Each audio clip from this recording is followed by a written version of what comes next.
The most important thing, I think, about entrepreneurship is when it comes to the sole entrepreneur is to really be courageous. Believe in yourself, and you need patience, obviously. My own experience, I run a small company as well. Failure is good in the sense of when you have lessons learned and when you really try to apply the lessons learned, then sometimes you will not fail. You will have a success. You will be successful. Then maybe you will fail again. Right. It's kind of a system. It's kind of a circle as well. And I think entrepreneurship starts in your head and in your heart.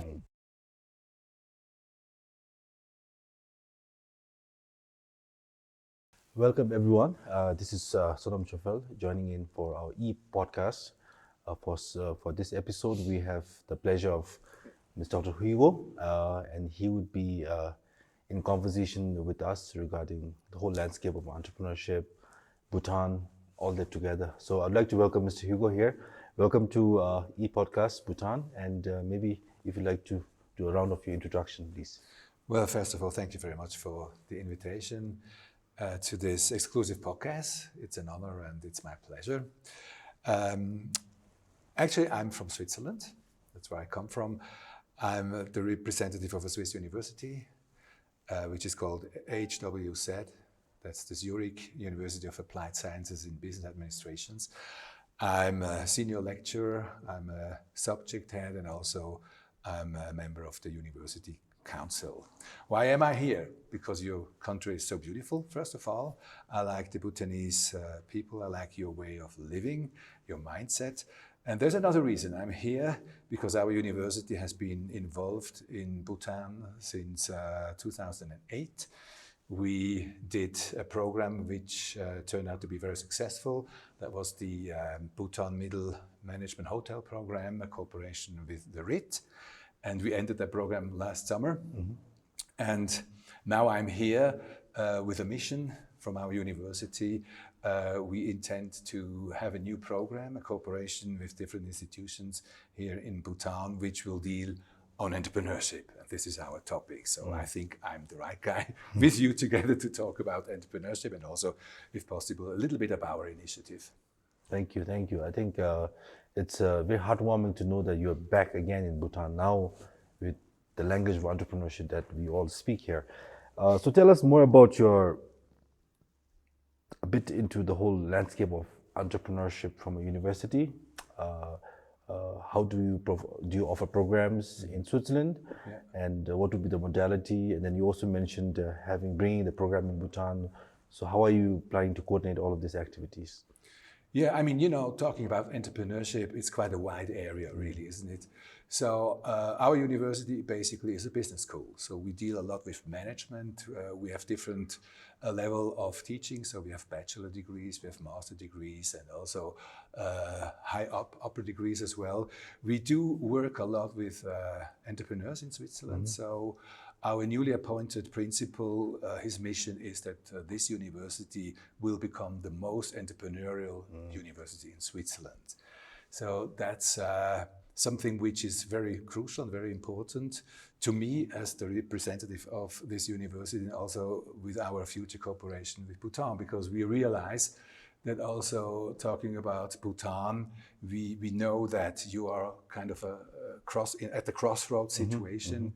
Entrepreneurship is a crucial topic in your 13th year plan. Yes. And we think and we hope and we are looking forward to cooperating with not only our experience we've had in Bhutan and also in Switzerland, obviously, but in getting to know your mindset, how you deal with economic challenges, and it's going to be a cooperation. So this is very important. I'm not here as a representative of a Swiss university to tell you how entrepreneurship should be taught, how it should be developed, because we would like to have a cooperation, and we're sure we can benefit from your mindset, and also you can benefit from our experience, because there is similarities between Switzerland and Bhutan.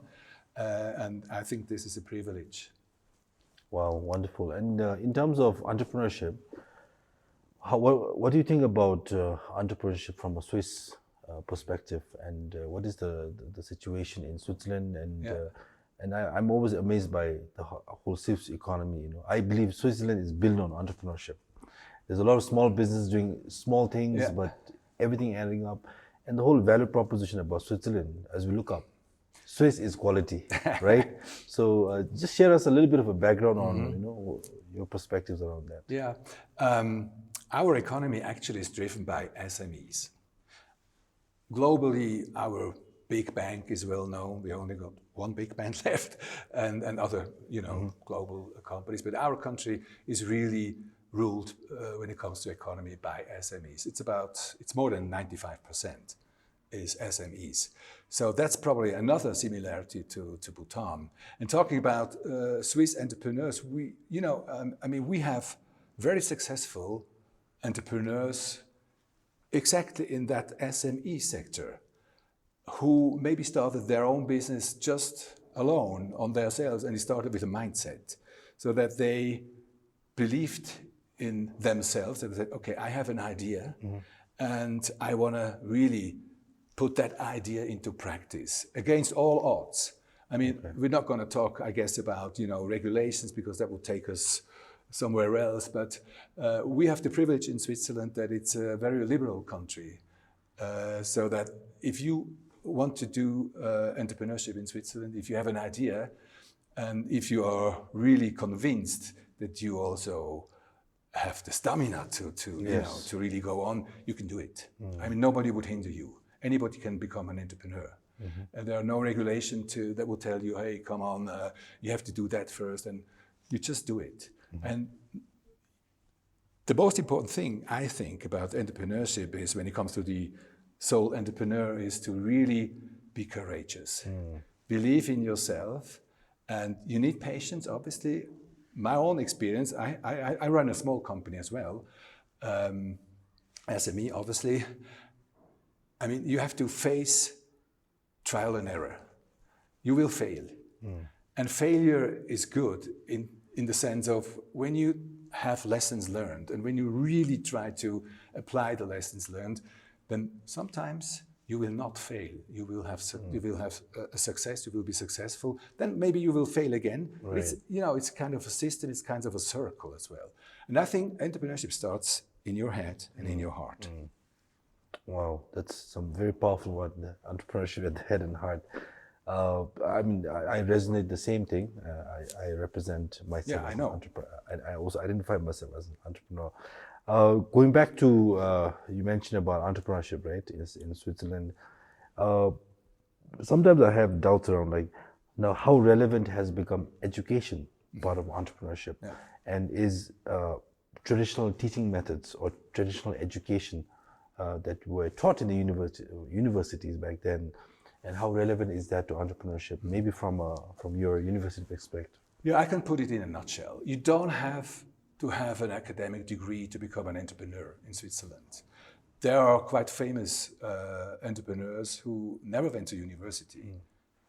Otherwise, some do. I'm a representative of a university, but we are a university that deals with applied sciences. So when we teach topics within entrepreneurship, we always set the focus on application. So there has to be theory, obviously. There has to be academic approaches to get the basis. But it's very important, and that's also our success, I would say, that you teach how to apply the theory you actually teach first. How is that theory being applied? And then it's obviously very helpful if you have a network with entrepreneurs, with companies who are looking for new talents. And they know, I mean, if somebody from Switzerland who went to a university of applied sciences and got a bachelor's degree or a master's degree, those companies know that they have not only the theoretical background, they also have dealt with practical approaches. They know how actually in practice theory really works. And there's another thing I would like to tell you. We have this apprentice system. You may have heard of it. So we have a lot of young kids who, instead of going to university, they do an apprenticeship in the area of entrepreneurship. And then after all, if they want, they can still join a university, they need to do some extra courses, but then they can actually join a university. So it's a system that has both layers.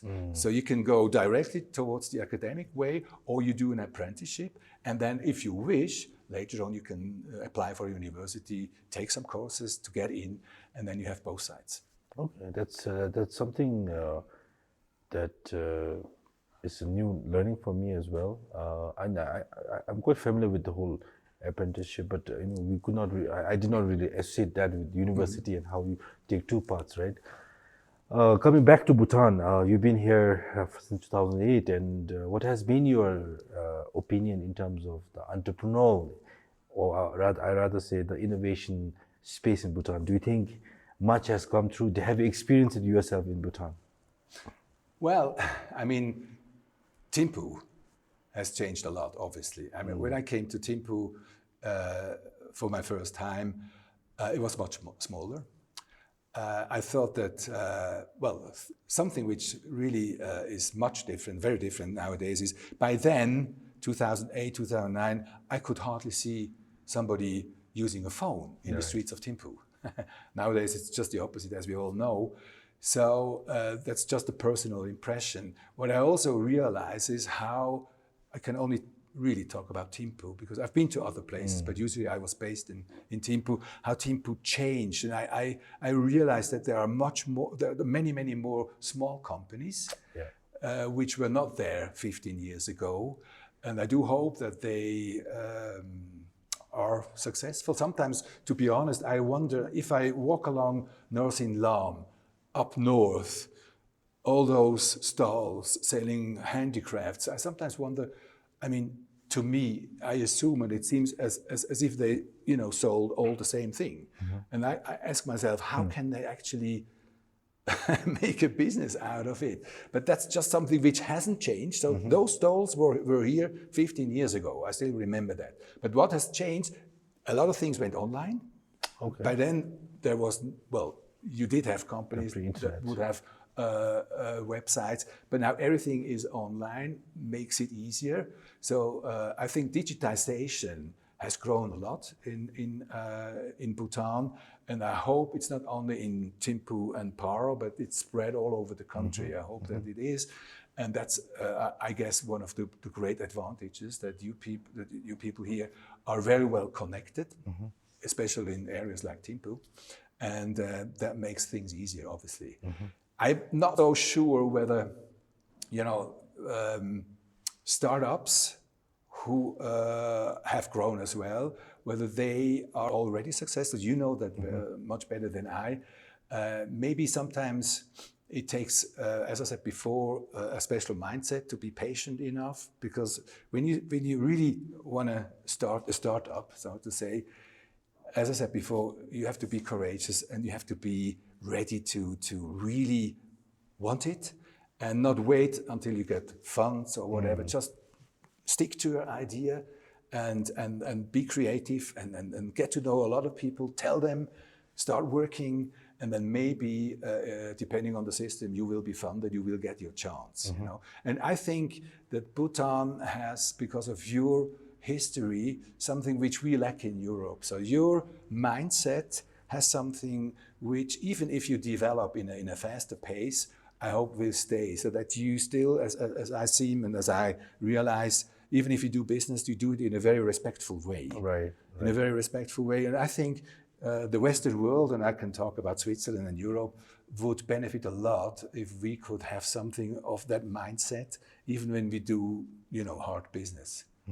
That's something which I appreciate very much in Bhutan, and I hope with your pace that actually is really going on now, that you can keep that.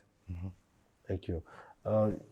Speaking of the whole startup scene in Bhutan, we have every year we have a lot of young minds coming into the space, new startups coming in, and they really love this whole pathway into entrepreneurship.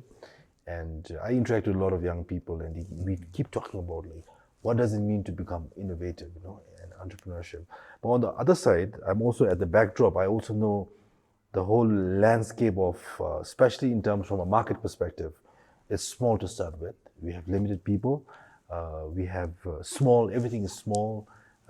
We lack in numbers. Hiring people in Bhutan is quite expensive, and skilled people. So sometimes we always wonder, like, how do we figure this? It's a jigsaw puzzle. We have to make use of the best competencies that we have, at the same time at the backdrop of the markets that we have to operate ourselves in. So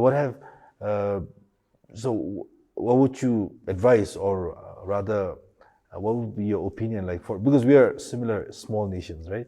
At least Switzerland has more numbers in population. We are very tiny. So what would you advise, for our startups? Well, I'm not, I don't feel in the position to give any advices here. You know it better. But it's right. We are a landlocked country like you are. We have very powerful neighbors in the west, in the north, in the south, not so in the east. Austria is a bit like Switzerland. So when I talk about power, it's economic power, it's military power, and so on. So as I said before, there are certain similarities. But when it comes down to the sole entrepreneur or startup guy or woman, I think it doesn't really matter where you are. Whether you're in Bhutan, whether you're in the US, whether you're in Switzerland, it really starts within yourself.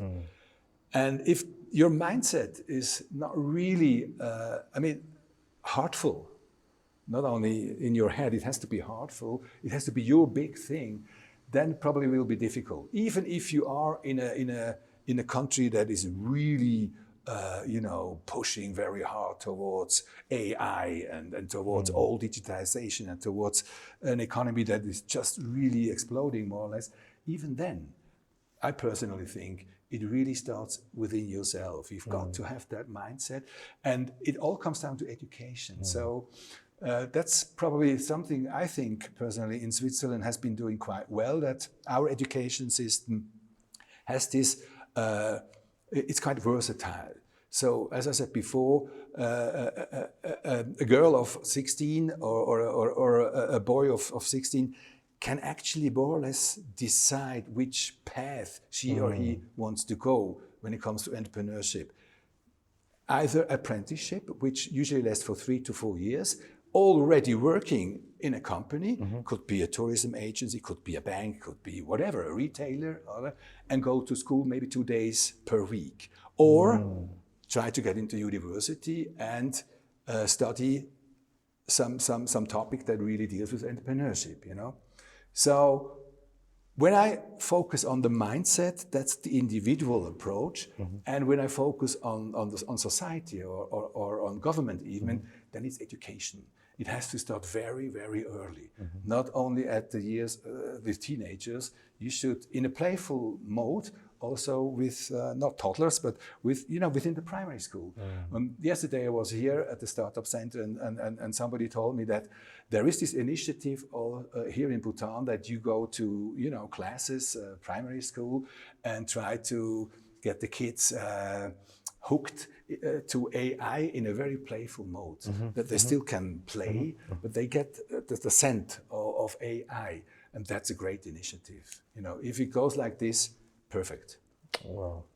I think you highlighted some very important key points, as you mentioned. I think the belief system, and even just sharing my personal journey, I never went to a college to study entrepreneurship. It just happened, right? But I think the belief system, both you're so driven, you're so focused that sometimes it's, like I said, you become an animal, that you want to get things done. And so that's something that I think true entrepreneurs really do experience that, and you highlighted that.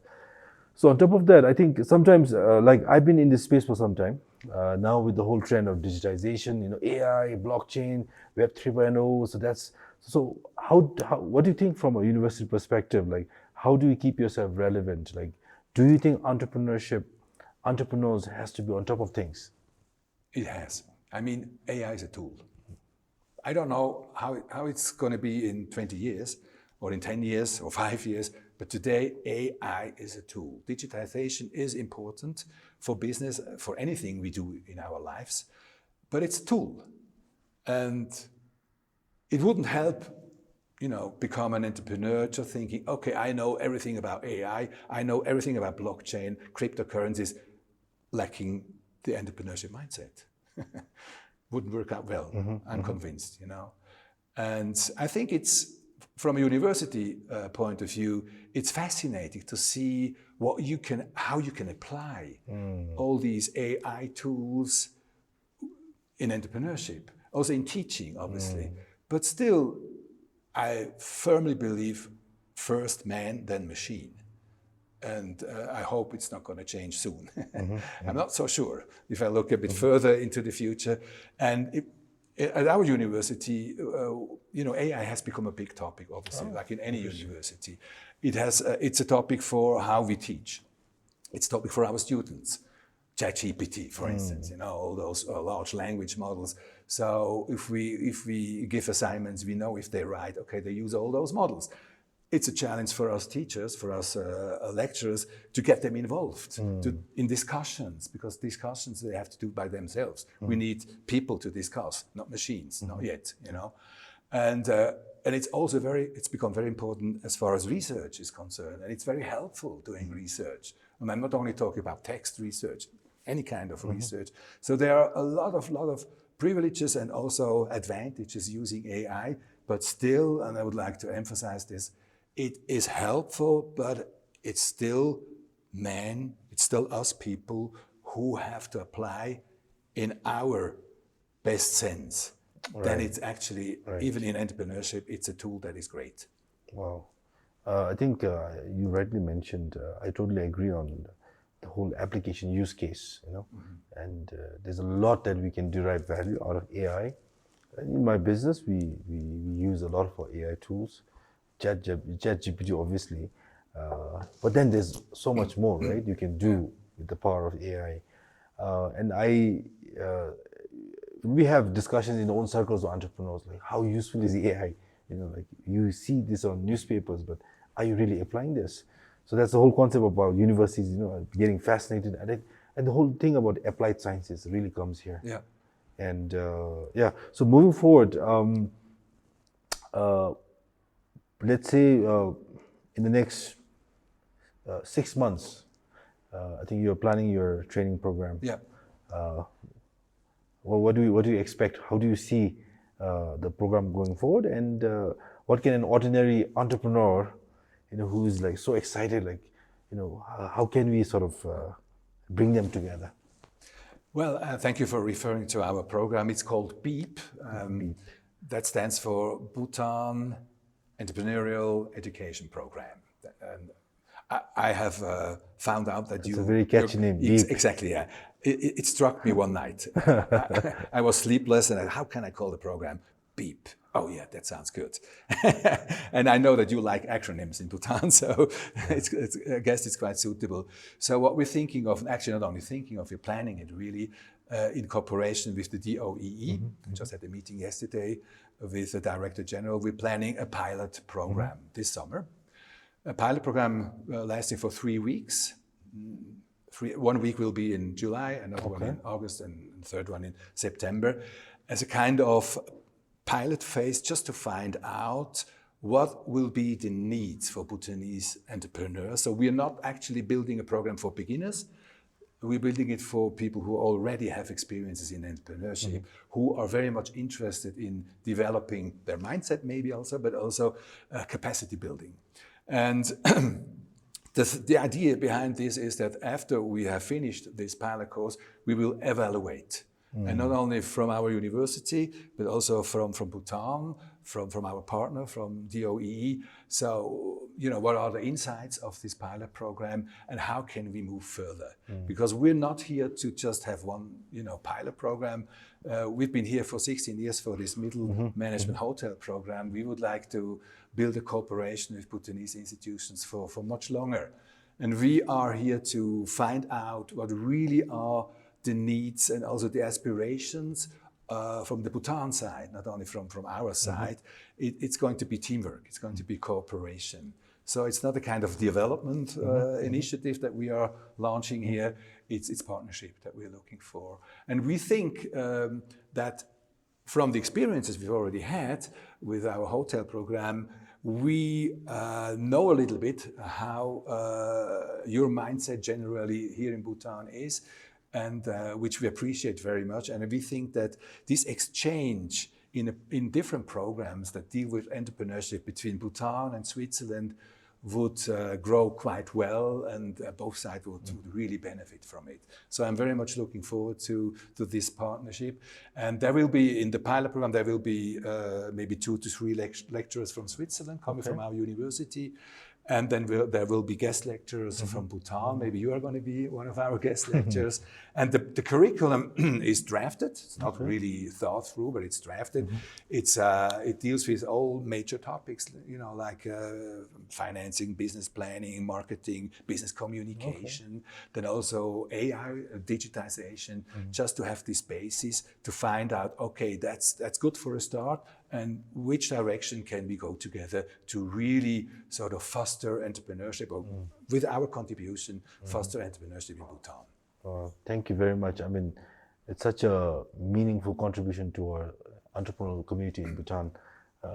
From my perspective, entrepreneurship is, I see it as one of the most powerful tool, or the greatest equalizer of wealth. And it's such a powerful tool that it's a journey in itself.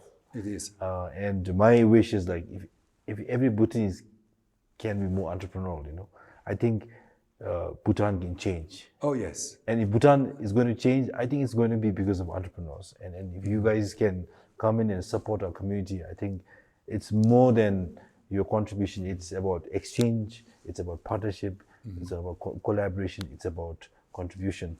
And I think we as Bhutanese, we're very fortunate to have such, you know, a goodwill with Switzerland, you know, coming together, and very happy to render all our support to working together.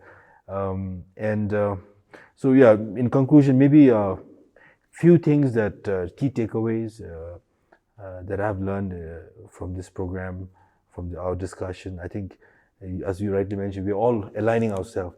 And Bhutan, like you said, we're on the crossroad. You know, we have a new city coming down south.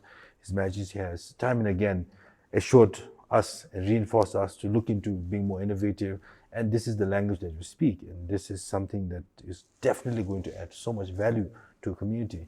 And so maybe in a conclusion, any final few words that you want to tell us? Do you think maybe anything that we think we should prepare ourselves? We're very excited to hear this program coming through, and it should not just be the 3-month program. We want to see this going on. And we want more. Like I keep saying, we have to give birth to so many entrepreneurs that all of us are doing something where we are dynamically transforming Bhutan, right? So maybe over to you, sir. Well, thank you very much. It's very nice what you just said. Well, I think, you know, your new claim, Bhutan Believe, says it all. And we've been talking about entrepreneurship. And it suits perfectly to what we actually were referring to, the mindset. So if somebody, you have, you know, Bhutan Believe, entrepreneur believe. And everything is in entrepreneur. Everything is there. Everything is already there. And we are very, very happy to be a part of this continuation and this development, a small part, obviously, of Bhutan, and we're also very happy to continue something which had started longer than 50 years ago. This friendship between Switzerland and Bhutan, with Helvetas, who did a lot of things here in Bhutan, that has a record here in Bhutan. And I'm looking very much forward to really knitting together a little bit of your future as well. Thank you. And now it's a new chart, new era of entrepreneurship partnership. So Dr. Hugo, thank you very much for joining us, and we'll keep our conversation going on, and maybe down the road we'll discuss more on post entrepreneurial programs, you know, what can we do together furthermore. Thank you. Thank you so much, Sonam. It's been a pleasure and a great honor. Thank you.